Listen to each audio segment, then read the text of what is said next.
Greetings, Uncle Travelling Matt here, reporting on day 7, I think, of my Bulgaria trip, and it's been a good one. So, woke up this morning in the Lodkata Hotel in Tutrakan, maybe one of the best we've stayed in, that one, although I wasn't feeling the best because we had a pretty good night on the beers last night, and ended up, I think, smoking cigars by the waters of the Danube. It was good stuff. And then we had a little wander around the village. Well, Alex had a wander because he wakes up earlier than me. I'm not really adjusted yet. And then he said, "Oh, there's actually a few museums." And I'd been to Tutrakan's museum years ago. I thought that was the museum. It turned out there's about 4. So in the fishermen's district, there's 2 or 3 houses, and they're not actually old houses, they're rebuilds but in the old style. And one's like a net maker, one's an ethnographic museum, and one I think is a fisherman's house. And they tell the story of the kind of fishing community, and you know we could see the net maker and the boat builders doing their work. And it's part of, I think it's an EU funded project to try and keep alive the culture and bring a bit of tourism in, and I think it's really good. And what was nice, they don't obviously get many tourists, so we got this personalised tour from this lady who, she showed us this video first where they talked about making fish soup, this particular fish soup that they make from the river fish in the Danube, and we'd actually had some the night before, so that was good. And then we went through this house which was recreated rooms and stuff, and then went down to see the boat builder. But what I quite liked is that the lady who took us round, she had these 2 dogs, and one of them was old and limped, but they just followed her everywhere. She said, "Oh, they're very loving," and all they did is just followed her wherever she went. 2 guide dogs just following along behind. It was really sweet. Anyway, so we did that, and then we went to the main square in Tutrakan where there's is it the historical museum, or was that the one I went to before? I'm not sure. But anyway, we went to this museum, and it was in an old, it was in 2 buildings, but one was like an old kind of villa.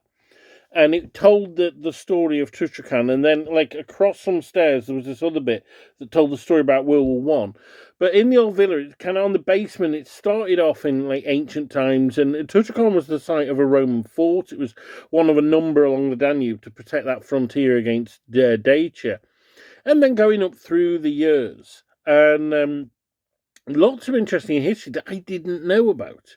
So I knew that Tutrakan, for example, was in Romania at one point, but I didn't realise it was only quite a short period.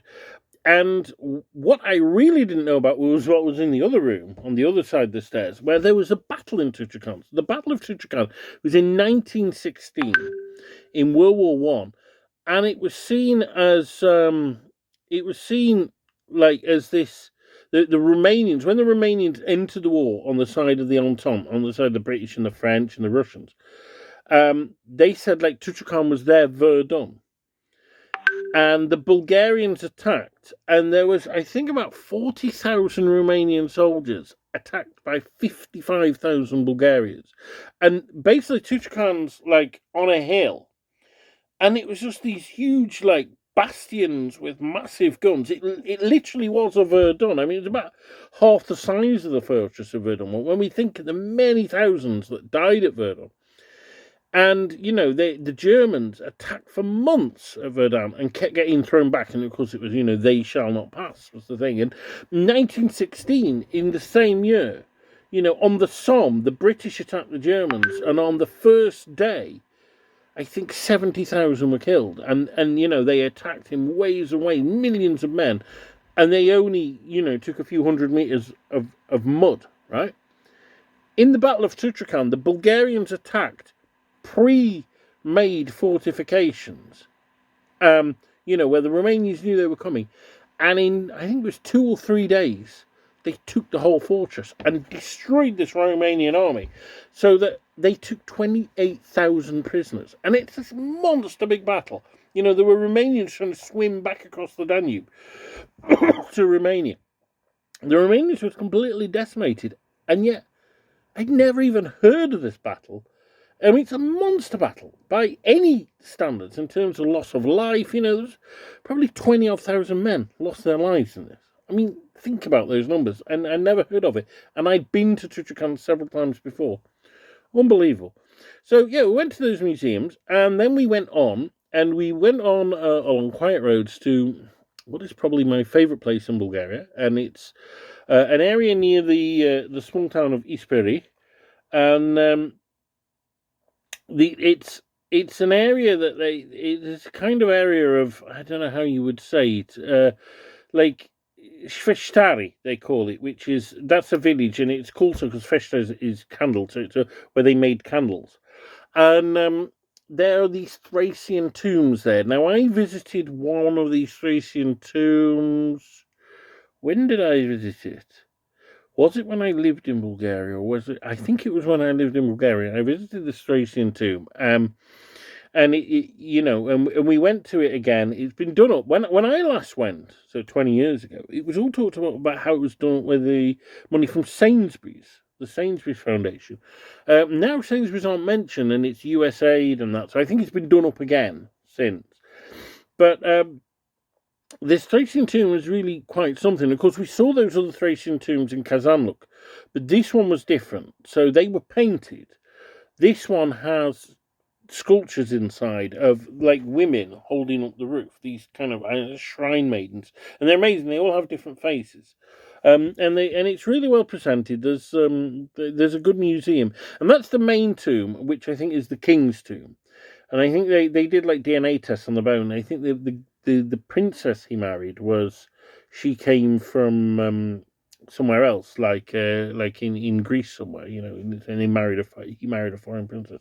But there are several other tombs that we went to after, but then there's very little that survives, so it's just a bit of rubble and the outline of the tomb. It's nowhere near as spectacular, but this one perfectly preserved tomb is pretty special. So we went to that. We had to go in that as a group with a tour. That's the way you do it. But then after that is my real favourite place, which is Demir Baba Teke. Now, a Teke is like a Sufi centre, I guess is the best way to say what it is, and it's the tomb of a Sufi saint, and it dates from, I think it's the 16th, maybe 17th century, and he's one of the Bektashis. Now, I've talked about the Bektashis before. They were a Sufi order connected with the Janissaries. Haji Bektash lived in Turkey, and then his disciples travelled across the empire, where the army went, where the Janissaries went, and they were very favoured by the Janissary Corps. And so in the 19th century, when the Janissaries got wiped out, it really affected them. Bektashis still exist. Their world headquarters is in Albania today, and I went there last year. And they were very, how should we say, unorthodox. So Bektashi women do not cover. The Bektashi priests will drink, and they're basically synchronistic. So they mix with Christianity. They also mix with pagan practices as well. And Demir Baba's tomb is the perfect example of this. I mean, sometimes they call it the Bulgarian Jerusalem. You park in this glade at the top, and then you walk down this path, these steps, and tied in the branches of the trees are tiny pieces of cloth, and each of these represents a prayer. And this is an ancient pagan practice, predates Christianity, let alone Islam, and I've seen it all over that part of the world. I've seen it in Lebanon, I've seen it in Armenia, in Georgia, and of course across the Balkans as well. And it's a really beautiful and powerful practice. And then in the bottom of this valley, in this gorgeous setting at the foot of some cliffs, there is this turbe, which means tomb. It's heptagonal, it's 7 sides, which is quite rare. And it's a beautiful, beautiful spot. It is probably my favourite shrine in the world. It's the 3rd time I've visited. I could visit 3 more. It's incredible. And at the beginning is this crystal clear stream, and I think it means the 5-finger stream. Spring, and it's connected with some miracle that that Demir Baba did, and then that you go through this archway, this entrance, and it's supported by this huge stone, and this huge stone is actually the remains of a Thracian altar, and apparently I couldn't see it, I only read this after, but there are grooves in the top where the blood would drain away from when they were sacrificing animals on it, so, really predates Islam. And then there's the shrine, like, kind of admin buildings, which are, 18th, 19th century, they're really old Ottoman buildings, and there's a tiny little museum in there, and then there's the shrine itself. Before I talk about the shrine, the museum's interesting because there are pictures in there that look almost like icons of the saint's life, and that shows the synchronism because, Muslims don't normally do pictures, and yet you've got icons of this Islamic saint. And there's also pictures of Christian priests leading mass on Ilenden. So Ilenden means Elen's day. Elen is Elijah, so Saint Elijah's day. And often Saint Elijah is equated with, well, Elijah, because the Old Testament is still small voice guy, is equated with other characters, one of which is Al-Khidr, who's much beloved by the Sufis. And so you often get this connection between Sufi sites and Elijah. And so it is there. And on Ilenden, the Christians come and they say mass there. And, it's a spiritual place for both traditions. So, for example, outside they were burning candles. You don't normally burn candles at Islamic sites, but they were burning candles in the Christian fashion outside there. And so that was interesting. But then you go into the shrine itself, and it's this beautiful, simple haven of peace and spirituality, and you can feel the barakah in there. Now, what do I mean by that? Well, barakah is normally meant to be like blessings. That's what the word's translated to. And there are two schools of thought about barakah. So one is that you get it through, doing your 5 daily prayers and, going to the toilet in the way prescribed by the hadiths and, following all the rules. But another one is that barakah is like a kind of energy that accumulates in places like holy shrines or Mecca, Medina, that kind of stuff. And by going there on pilgrimage, you can get this barakah. And I tend to go with the second one. And I just love that place. I love sitting there and meditating and praying, like I did at the Sufi shrines in Pakistan. And I just sat there, and I was there for a very long time. I composed a poem. And the shrine is wonderful because it's covered with cloth. Like, people give T-shirts. It's not like in the Pakistani ones, it's particular ones that they sell you and they put it on there and they take them off. Like, this is people just come and leave a T-shirt or a pack of socks or something like that. It's great. And it's also, it is Islamic, but it's Shia. So there's pictures of Mecca and Medina, but there's also a picture of Ali up there. So the whole ban on imagery is just not taken seriously here at all. And in the courtyard, there are other things. So there's one of them, there's some beautiful carvings of, like, shrines and stuff, but there's one where there's these 2 holes in the wall, and what you're meant to do is close your eyes and walk towards them. And if you can poke your fingers, they say it's poking out the eye of the devil, then you get good luck or something. And apparently this exact same practice is done widely in Nepal. So there's even this, like, Eastern, like, Buddhist influence going on there. It really is this wonderful, like, synchronism of faith. And it's just such a gorgeous place. I love it. Can't wait to go back.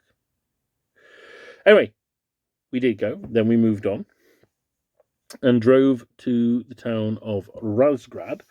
And the reason why I went to Razgrad is I wanted to go, well, not just me, Alex too, wanted to go to the mosque there. Because the mosque there, it's got one of the finest mosques in Bulgaria, an Ottoman mosque. And so we thought, yeah, let's go to the mosque in Razgrad. But unfortunately, the mosque, which was shut the time that I went last time to Razgrad, was, well, shut again because they're doing it up. But it's a fine Ottoman mosque. I think it's 17th or 18th century. It's big, and it'll be great when it's reopened. But it's not reopened now. So there we are. We had our lunch there in a restaurant, a kind of burger thing. The girl said it was really friendly. She was really nice, actually. And then we went to a Roman city or the ruins of a Roman city on the edge of Razgrad, and there was this a museum there. We were shown around by this very enthusiastic young man who wanted to tell us everything about it. And I was surprised because his name was Christian, and Razgrad, and in fact this part of Bulgaria is probably majority Muslim. I mean, it's like little Turkey, Razgrad is.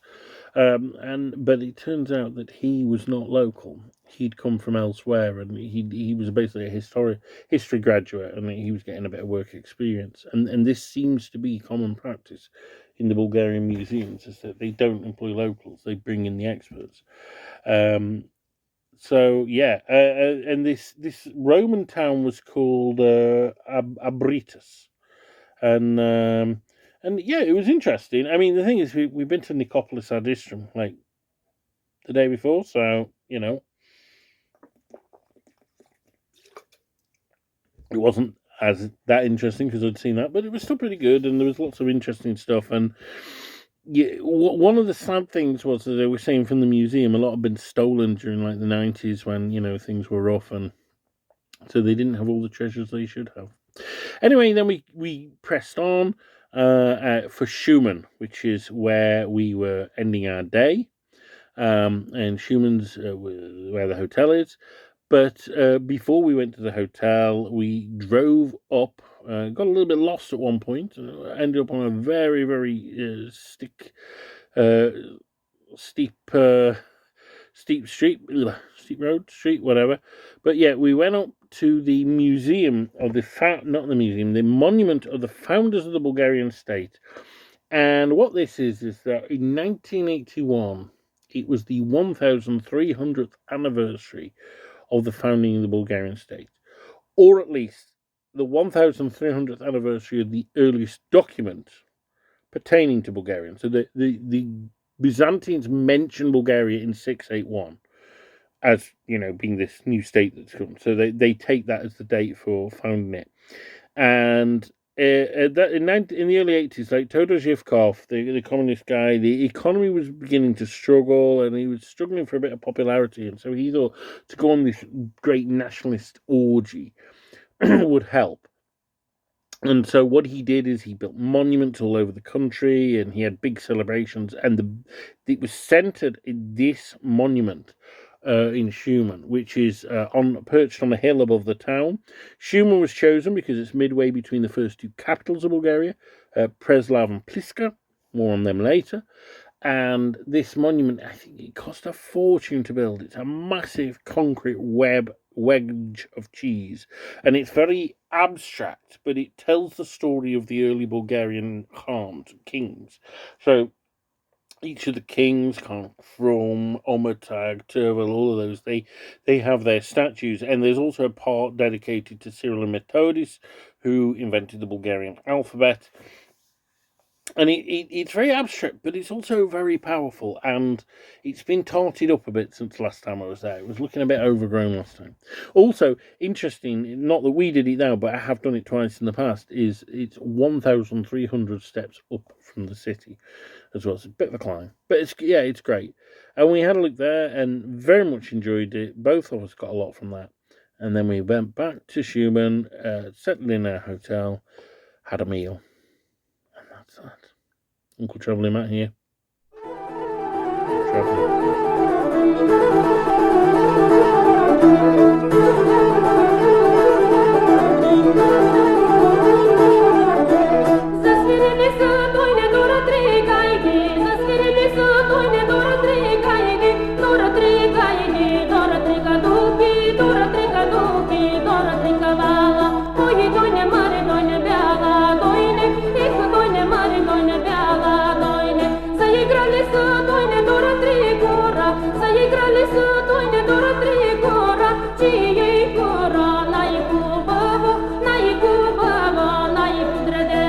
Ой, донь, маре, донь, бяга, дойне, тихо, донь, маре, донь, бяга.